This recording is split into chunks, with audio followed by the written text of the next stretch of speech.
کر دیا، الحمدللہ. اور مبارک ہو آپ کو مبارک ہو کہ مصطفیٰ نے مغفرت کا حق ادا فرما دیا اور ہم نے حضور کو سفارشی بنایا اور مصطفیٰ نے ایسی کرم نوازی فرمائی کہ رحمت ہم پر لٹا کے رکھ دی ہے.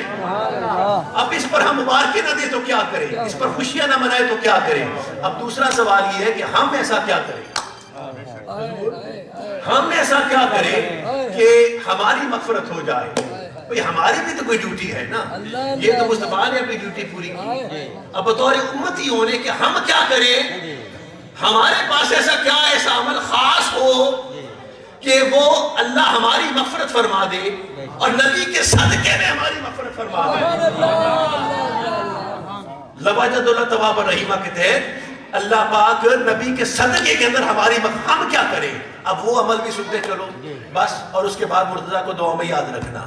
حضور امام سخاوی بہت بڑے محدث گزرے، آپ جانتے ہیں، آپ پڑھاتے بھی ہوں گے. امام سخاوی ہیں، انہوں نے اس حدیث کو بیان کیا. اب میں ایک کوشچن پوچھنا چاہ رہا ہوں، سوال. حدیث کس کو کہتے ہیں؟ جو مصطفیٰ کی زبان عطا سے نکلے. سبحان اللہ. ٹھیک، اس کو حدیث کہتے ہیں. اس جملے کو ذہن میں رکھنا کیونکہ مجھے اس سے کام لینا ہے آگے. جو حضور کی زبان سے نکلے اسے حدیث کہتے ہیں. یہ سب سمجھتے ہیں آپ. اچھا، امام سخاوی اس حدیث کو بیان فرماتے ہیں حضرتنا عبد الواحد بن زید کے حوالے سے. عبد الواحد بن زید یہ تابعی ہے. کیا ہے؟ تابعی.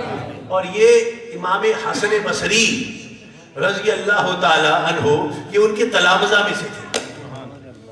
یہ ان کے تلامذہ میں سے تھے. بہت بڑے جلیل القدر ولی بھی ہیں، تابعی بھی ہیں. ولی بھی ہیں، تابعی بھی ہیں. اب یہ امام سخاوی حدیث کو عبد الواحد بن زید سے بیان کر رہے ہیں. اب سوال پیدا یہ ہوتا ہے کہ حدیث تو وہ ہوتی ہے کہ جو مصطفیٰ کی زبان سے نکلے،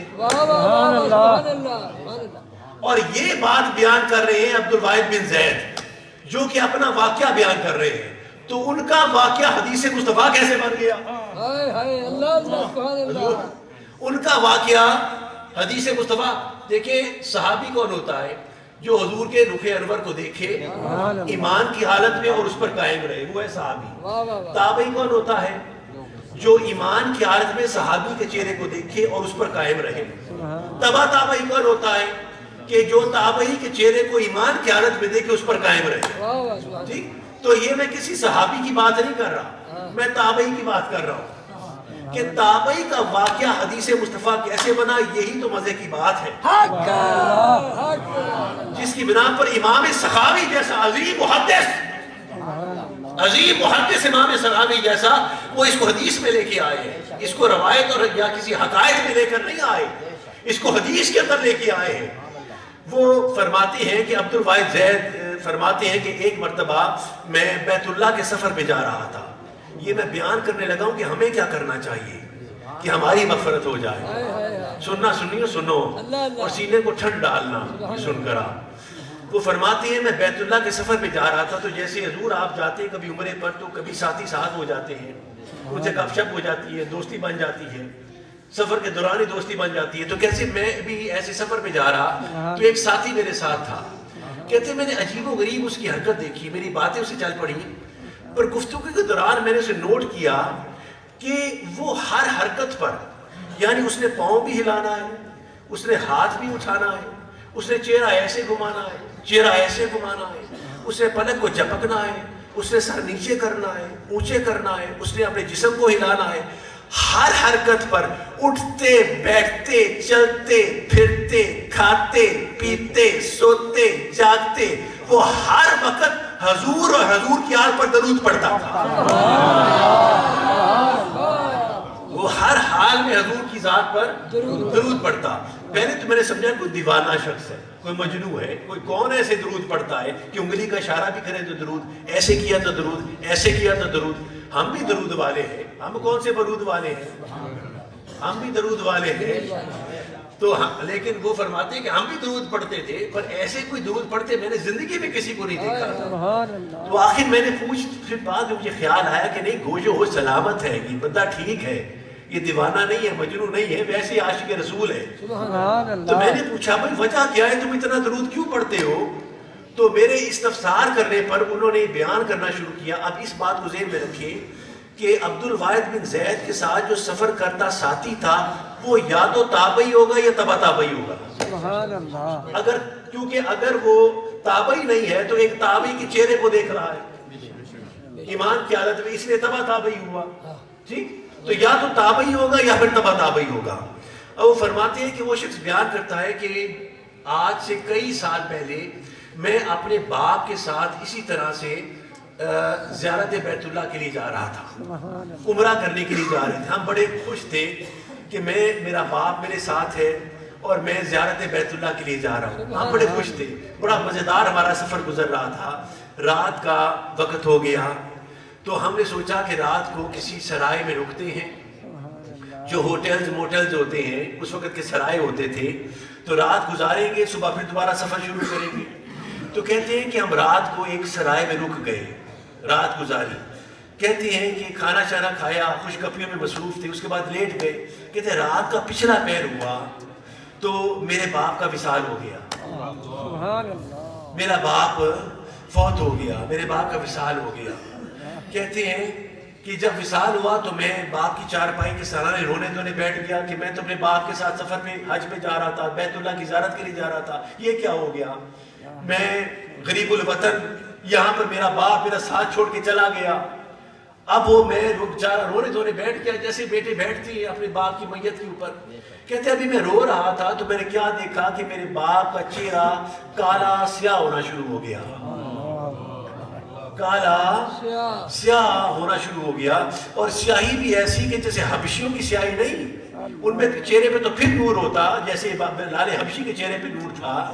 فرمایا یہ ایسا سیاہ رنگ تھا جیسے کسی نے راکھ بنا دی ہو، نحوست والا چہرہ، یعنی میرے باپ کا چہرہ ایسے لگتا تھا کہ جیسے یہ اس پر عذاب نازل ہو رہا ہے، اور یہ دنیا کا کوئی بہت ہی لعنتی انسان تھا اور بڑا گنہگار انسان تھا۔ یہ ایسے محسوس ہوتا تھا، توجہ ہے آپ کی، ایسے محسوس ہوتا تھا کہ جیسے بہت گنہگار انسان ہے۔ تو میں بڑا شرمسار ہوا۔ اب مجھے کبھی باپ کے بچھڑنے کا غم اور کبھی باپ کے چہرے کو دیکھ کے شرمندگی کا احساس ہوتا تھا۔ اب میرے باپ کا چہرہ بولتا تھا کہ میرا باپ دوزخ کے گڑھے کے کنارے پہ کھڑا ہے اور عذاب کے اندر مبتلا ہے، اور کوئی بہت ہی گنہگار انسان تھا۔ کوئی بھی دیکھتا، وہ کہتا شخص کوئی بھی دیکھتا تو اسے یقین ہو جاتا چہرے کو دیکھ کر کہ کسی لعنتی انسان کا یہ چہرہ ہے، کہ جو گنہگار انسان ہے اس پر لعنت برستی تھی۔ ایسا چہرہ میرے باپ کا ہو گیا۔ مجھے اتنی شرم آئی اپنے باپ کا چہرہ دیکھ کر کہ میں نے کپڑا ڈال دیا کہ کوئی میرے باپ کے چہرے کو دیکھے نہ۔ میں نے پردہ رکھا اپنے باپ کا، میں نے اوپر کپڑا ڈال دیا۔ کہتے ہیں کہ ابھی رات کا تھوڑا پہر گزرا تو نہ جانے کیا ہوا، اللہ پاک نے حجابات اٹھا دیے۔ کیا دیکھتے ہیں کہ 4 سیاہ رنگ کے فرشتے سے داخل ہوئے۔ کیا یہ میں آپ کو حقائق نہیں حدیث بیان کر رہا ہوں، ابھی سننا حدیث کیوں ہے یہ۔ کہتے ہیں 4 فرشتے سیاہ رنگ کے داخل ہوئے، 2 میرے باپ کے سرانے پہ کھڑے ہو گئے، 2 پاؤں کی طرف کھڑے ہو گئے اور گرز پکڑے ہوئے تھے انہوں نے۔ کہتے تھا ان قریب وہ میرے باپ پر ٹوٹ پڑتے اور میرے باپ کو دھکیل کر وہ دوزخ کے گڑھوں میں لے جاتے اور وہ گرز مارتے میرے باپ پر، عذاباً کے ٹوٹ پڑتے۔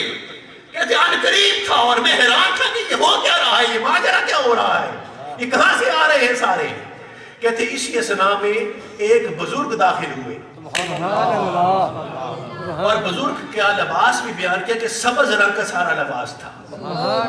ان کا چوگا جو انہوں نے پہنا تھا، عبایا پہنی، وہ سبز رنگ کی تھی، باقی سفید رنگ کی ریش مبارک تھی۔ سبز ہی آپ کا امامہ تھا اور سبز ہی آپ کے کپڑے تھے اور سارا کا سارا لباس سبز تھا۔ کہتے ہیں وہ کمرے میں داخل ہوئے اور آتے ساتھ انہوں نے انگلی کا اشارہ کیا ایسے۔ کہتے جیسے انگلی کا اشارہ کیا 4 فرشتے پیچھے ہٹ گئے۔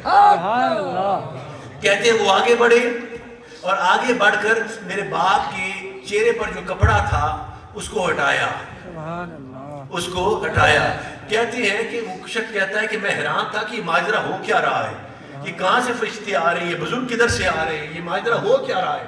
کہا میرے اوصال خطا ہو گئے، مجھے سمجھ نہیں آ رہی تھی ماجرا ہو کیا رہا ہے، شاید خدائے پروردگار نے حجابات اٹھا دیے تھے۔ کہتے ہیں وہ آئے انہوں نے کپڑا اٹھایا اور اپنا دست شفقت جو تھا اپنا ہاتھ میرے باپ کے چہرے پہ پھیرا. کہتے جیسے ہی وہ ہاتھ پھیرتے جاتے ہیں میرے باپ کی ساری سیاہی ختم ہوتی چلی جاتی ہے.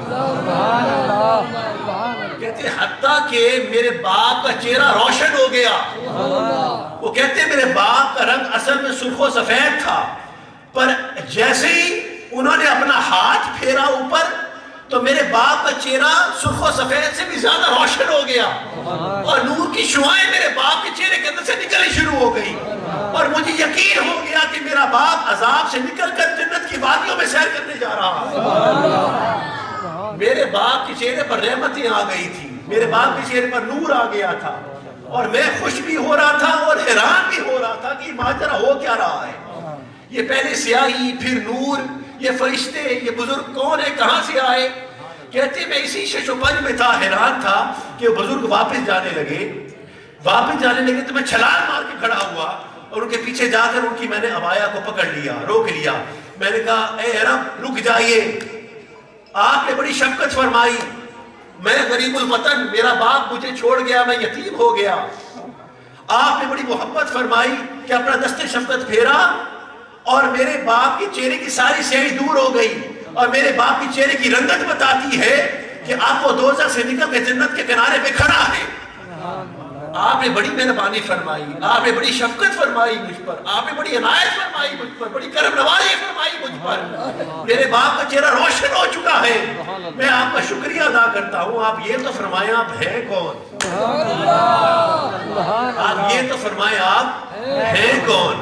تو اس جملے کی بنا پر امام سخاوی نے اس کو حدیث میں شامل کیا.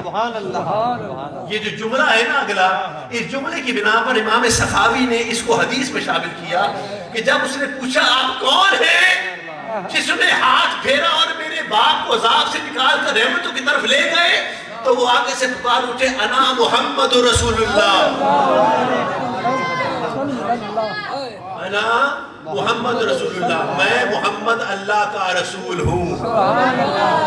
وہ آقا دو جہاں تھے. اور پھر جو اگلا جملہ کا، اس جملے کی بنا پر زیادہ انہوں نے اس کو حدیث میں شامل کیا. حضور نے فرمایا کہ تمہارا باپ دنیا کا بڑا گناہگار انسان تھا، یہ مرتا مر جاتا میں کبھی نہ آتا، یہ مرتا مر جاتا میں کبھی نہ آتا اس کی شفاعت کے لیے، لیکن اس کا ایک عمل تھا جس کی بنا پر مجھے آنا پڑا.